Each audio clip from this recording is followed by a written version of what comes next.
pole. And that's Mike Harmon coming out of there. So here he is on that curb. Oh. Overcorrected. Yeah. Right into the Armco barrier. Wow. And that's the thing about that painted curb, you know, especially one of the things is at a road course, if that's wet, it becomes super slippery. But they're also just a little bit more slippery than the actual asphalt surface. So, you know, the tires don't hook up on paint as well. And it's also... As we watch Joey Logano make his way around the track, let's go around the horn as we do this one radio style. And right in front of Joey Logano, a very close call there as Matt Tiff slid coming out of the carousel. Chase Elliott, I thought, had him lined up. You saw that evasive maneuver back to the left. Carousel is basically a 180-degree corner, and you see right there, it looks like Tiff gets over those rumble strips, which is pretty normal, loses the back, but then look right here, Chase Elliott doesn't know right, left. Woo! That's closer than you think. This will be a great shot right here. You see up there and goes for this long slide. Joey Logano sneaks in below, but look how fast Chase is coming. We ought to make the top 12 to where you can run for the pole. It's been a while. We got used to the single car. Already trouble. Trouble for Vinnie Miller already.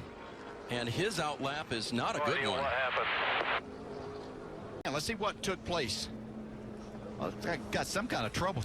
That might have oiled down the track here, too, which is going to be a big issue. Just trying to save it as he was smoking heavily. Vinnie Miller driving for BJ Cloud. To cool the engine and cool the brakes, so there was no option but to come to pit road. And behind this, you see right here, the 93 of Balicki gets backwards. Look for that team to have a top 10. Justin Allgaier hard into the wall. So Allgaier, one of the drivers we expected at the beginning of the season would be running for a championship, and closer at what took place. Maybe this predicated what happened. Well, so Justin Allgaier takes it 3 wide down the straightaway. The 0-1 lifts, and they drive in there side by side with the 4 and the 7. And you see the back of the 7 moving around, so he's definitely a little uncomfortable. And then the 4 drives in here, hits an inside curb, and just goes up the racetrack. He catches him in the quarter panel. I don't think Ross Chastain went in there thinking, I'm going to turn the 7 around. But Dale Jr. has said it every time he's come on camera all weekend long. Positions will be contested in the inner loop, and his quote is, it's not going to end well. And there you go. It didn't end well for Justin Allgaier. Yeah, I think you got to worry. The inner loop, out of the inner loop, into the carousel. What is he going to do? He gives him a little bit of bumper. Hey, send him into the tire barrier right there. Payback from earlier. Ross Chastain in the fence. I wouldn't blame him. Again, at what happened, Junior called it. He was right on his back bumper, actually gave him a little shove there. Too much momentum for the 4, sends him into the tire barriers, and Ross Chastain's day is done. Didn't hold me in, did their job. The tires really were aggressive. I don't think I've ever hit tires before, so I didn't expect when I did slide into them that I thought I would just bounce off of and keep going, but they grabbed the car and destroyed it. So now braking, oh, they're going to go through that side by side. Again, you know, it's so funny to see those guys try to accomplish something that's really impossible.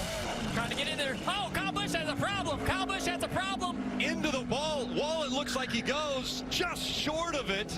Slides all the way to the road right before the tires. Tipped in underneath the hood, moving all around like it broke either an upper control arm or a ball joint. You see right there, it's shaking back and forth, moving inches underneath the hood of the car. Wow, that's incredible. Now coming to pit road, it's how valuable are tires. Justin Allgaier could pit now and make it to the end as we see Jeremy Clement spun around there. See if he gets refired, gets back up and going again. If this yellow comes out, this will change anything. Oh, he's running again, so the yellow won't come out. It's all tires. As we go NASCAR nonstop, you're not going to miss a second.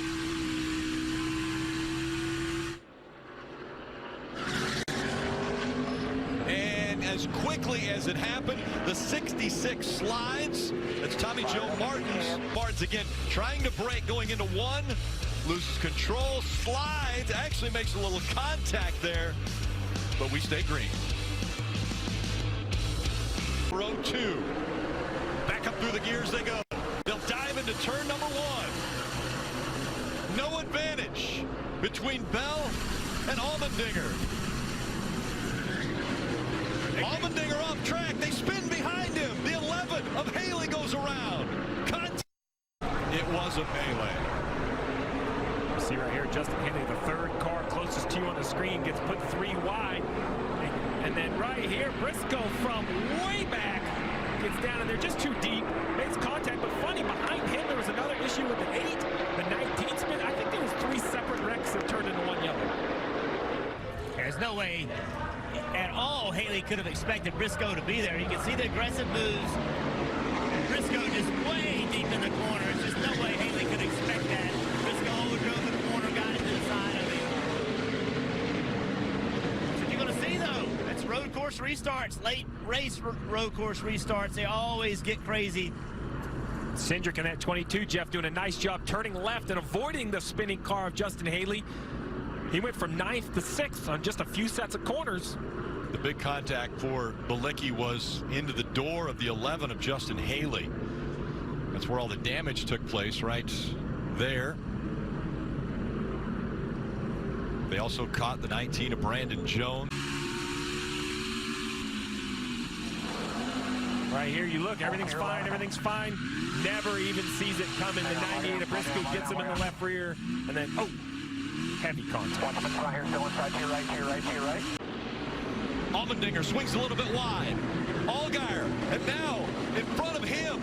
Allgaier trying to take the spot away, trying to take second. They fight coming in, and around goes the 20. Bell sideways. He keeps it straight. They keep going. They all stack it up, coming into turn number 2. What a move by Allgaier. Now you see Allgaier's in the middle there in the bright red orange car. He has nowhere to go. Bell tries to get on the racetrack. Allgaier can't move over. And then a great job by everyone involved to not run the 20 over. And look at the 22.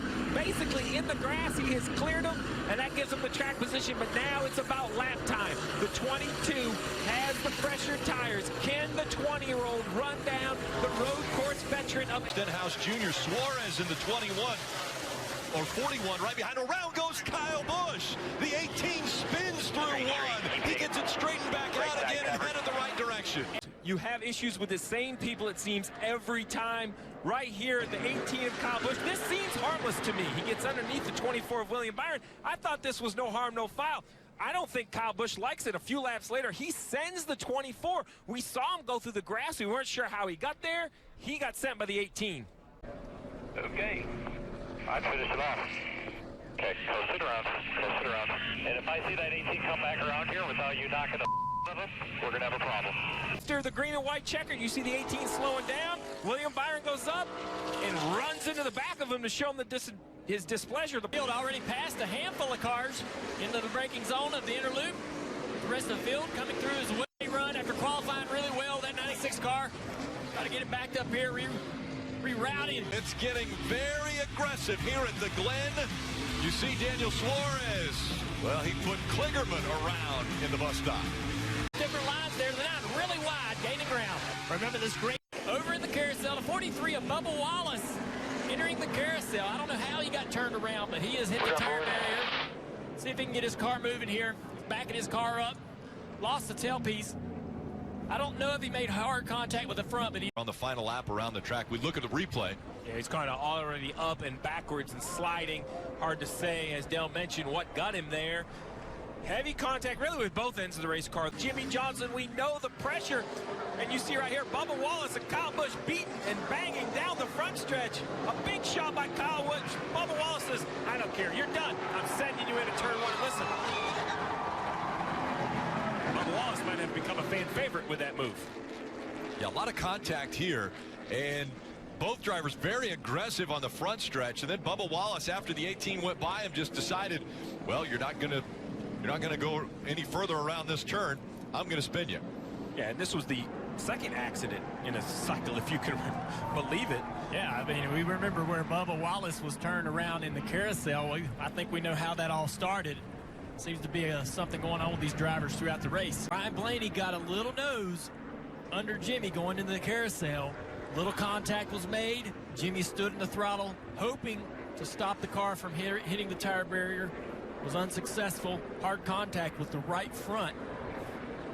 Earl, you find this spotter and tell him to beat his Yes, sir. Under 39 laps to go in Monster Energy Cup Series racing. We got a spin here in the interloop. Glen. We've got another crash here in the interloop. The 8 car is backed into the fence on entry to the interloop. Pretty sure he got some help getting into the braking zone there. inner loop has been the place. Pass on the grill, the 12 car missed the, here's the issue with the 8. Actually, he gets in the back of the 13, overruns the inner loop, loses control of the car. He goes flying to the right into the wall. The 13 through the grass here. Ryan Blaney's been through this grass as well with the grass on his grill. The 88, maybe a little bit of grass as well as he was following.